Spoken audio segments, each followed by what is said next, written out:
This is Rob's rant, Wednesday morning rant. Most third world and developing countries have finally figured out how America has become so rich. There's two things. There's only four or five ways to make money, like a good career: doctor, lawyer, dentist, veterinarian, banker, and I'm going to throw an insurance guy in there too. That's it. If you want to make steady, solid money, you just do those things. Otherwise, you can do whatever you want. You can be a bartender, a cartoonist, a photographer, carpenter, work at a post office, you name it. Doesn't matter.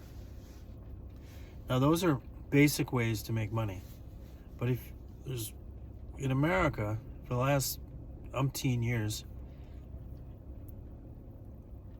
most Americans have this appearance of being fat and rich.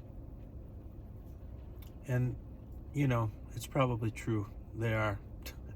Some of them. And there's a lot of a-holes in America. So, a lot of fat, greedy people. So, over the years,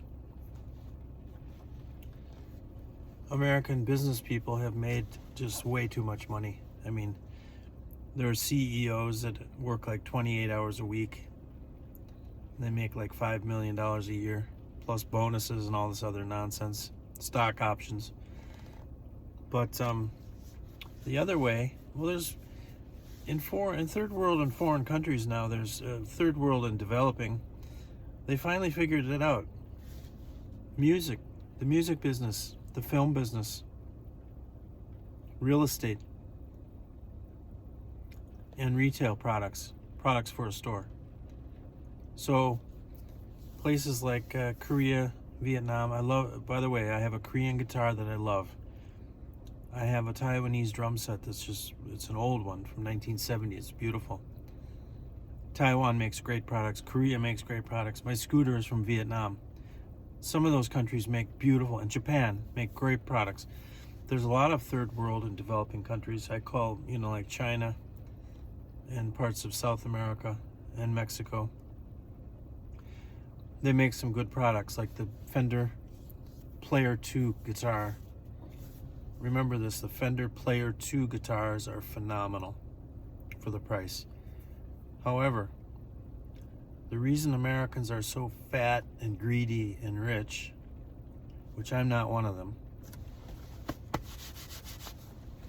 is because, for example, here's my rant. An American takes a product. This is a product.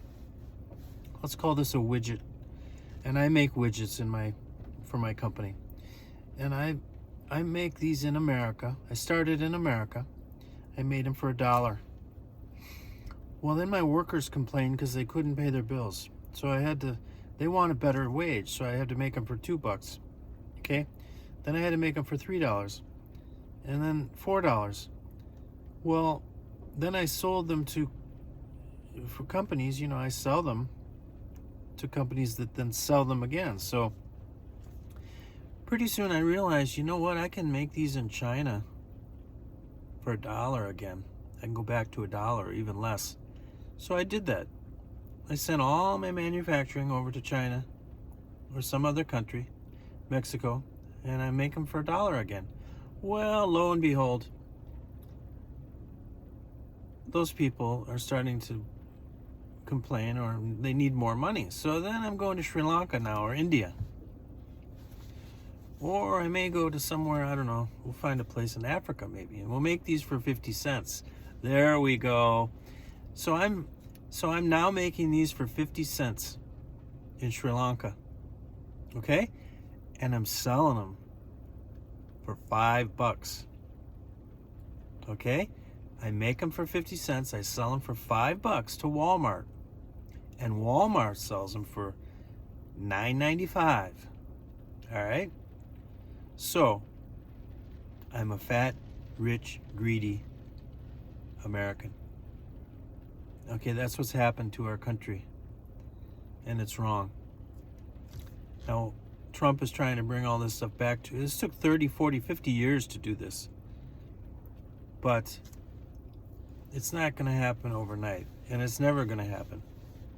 There's no way we can bring manufacturing back to America because the lifestyle is too expensive. Houses are too expensive. Cars, the average car payment, a used car payment, $550 a month. The average new car is $735 a month. You know what I'm going to do? I'm going to eat your profits. So anyway, we got to get our shit together here in America. Figure out a better way. Or I might be an expat moving on. Be good now. Take care.